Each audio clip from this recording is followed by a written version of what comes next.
Bastusan na po ang ginagawa. Tinanggal po nila si Nene Bacale bilang opisyal na kandidato ayon sa COMELEC.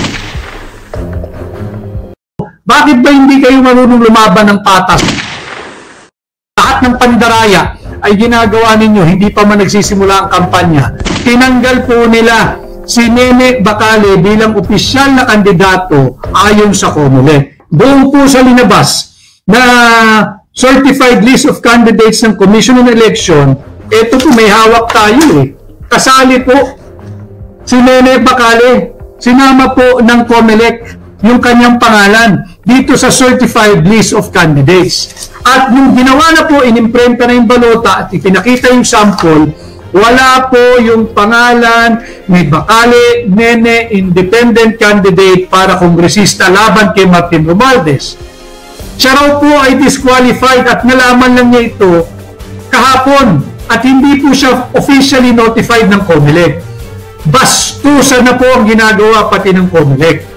Bakit itong COMELEC? Patuloy din pinapaboran ang baluktot na administrasyon ni Bongbong Marcos at yung mga kandidato nila. Obvious naman, nagpapagamit ng COMELEC at yan ang ating dapat bantayan.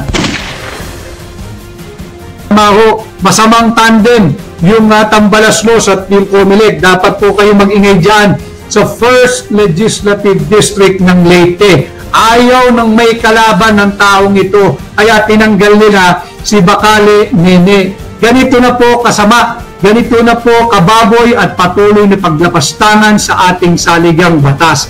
Basta-basta na lang tatanggalin ang isang kandidato na tinanggap naman po ng maayos ng komisyon ang kanyang certificate of candidacy. Ito po yung kopya. May receiving copy pa.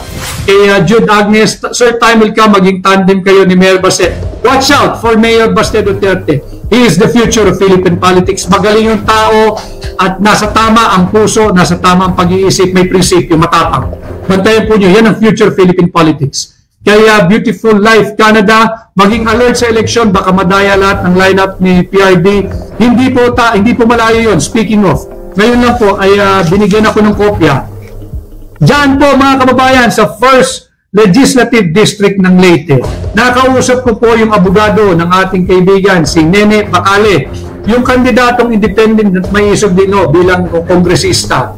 Tinanggal po siya, hindi po siya sinama doon sa sample ballot na ipinakita ng Commission on Election. Kanina lang ho niya nalaman ito kahapon. Si Nene Bacale na kandidato laban kay Martin Romualdez at gustong-gusto ng mga tao sa Leyte, dyan po sa 1st District, tinanggal po ng COMELEC sa listahan ng official candidate.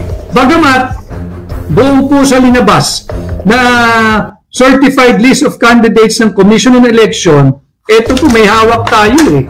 Kasali po si Nene Bacale, sinama po ng COMELEC yung kanyang pangalan dito sa certified list of candidates. At nung ginawa na po, inimprenta na yung balota at ipinakita yung sample, wala po yung pangalan ni Bacale Nene, independent candidate para kongresista laban kay Martin Romualdez. Siya raw po ay disqualified at nalaman lang niya ito kahapon at hindi po siya officially notified ng COMELEC. Bastusan na po ang ginagawa pati ng COMELEC. Hindi binigyan ng notice yung tao na meron palang oposisyon doon sa kanyang pag-transfer ng kanyang distrito. Basic po iyan sa ating saligang batas, yung due process at equal protection of the laws. Naglabas ng pahayag ang COMELEC at sila'y nagsabi, ito ang certified list of candidates. Kasali po si Nene Bacale, kandidato for congresswoman, kalaban ni Martin Romualdez.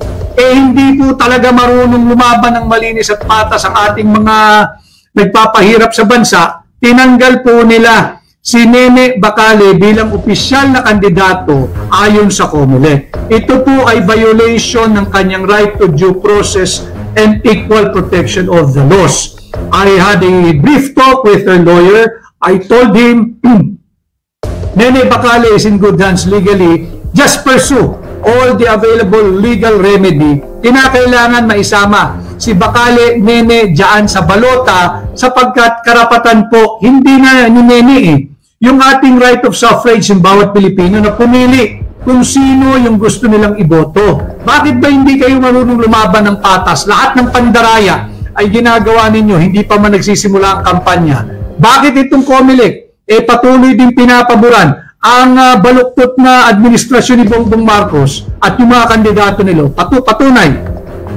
Humingi po at binigyan ng exemption ng COMELEC yung AKAP, yung AIX at kung ano-anong ayuda pa. Pwede raw pong mamigay. Bakit hindi ninyo patapusin ang kampanyahan bago niyo ituloy yung AKAP, yung AIX? Anyway, yung 40s, yung conditional cash transfer, tuloy-tuloy naman yan Pero yung unconditional, unmitigated, and unlimited cash transfer na nagiging dahilan kung bakit tumataas yung ating inflation at yung hanay ng mga tamad, yan dapat tinigil muna ng COMELEC. Obvious naman, nagpapagamit ng COMELEC at yan ang ating dapat bantayan.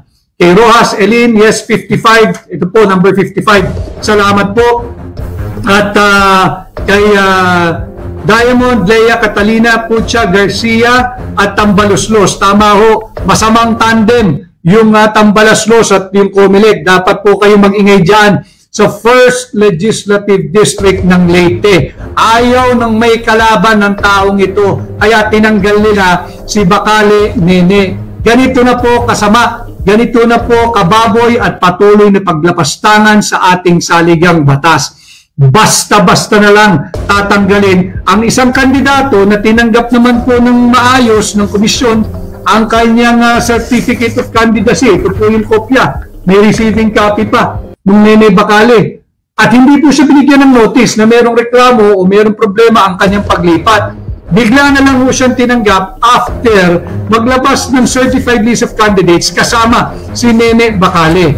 Kailangan malaman po ito, hindi lamang ng mga taga-Leyte, hindi lamang ng mga taga-Tacloban, kung hindi ng buong Pilipinas. And again, I would like to remind the 1.8 million government employees, you have to demand for transparency. It is time to demand for accountability. As the Bongbong Marcos administration, nasaan yung 2.3 billion pesos hard-earned money mandatory contribution ninyo? Bakit minagyak ng GSIS sa 3 listed company na lugi, na hindi nagbibigay ng dividendo, na walang viable economic and profitable activity? Ito po ay more than plunder. 2.3 billion na po ito Very systematic yung pagkuha ng pera ninyo. Kayo lugi. Sila sigurado kumita yan. Yung kumpanyang pinasukan ng pera, kumita din po yan. 2.3 billion pesos yun So ito ho yung ating mga dapat pinag-uusapan. At na 55 minutes na po tayo. Kaya nasabihan na mapuputol na tayo. So samahan po ninyo ako sa muli po nating pag-live. Welcome po yung inyong mga tanong. Tuloy-tuloy po tayo. Andyan po yung link ng aking interview kay Binibining Karen Davila. Sana ho'y panoorin ninyo, i-share ninyo, ibahagi ninyo.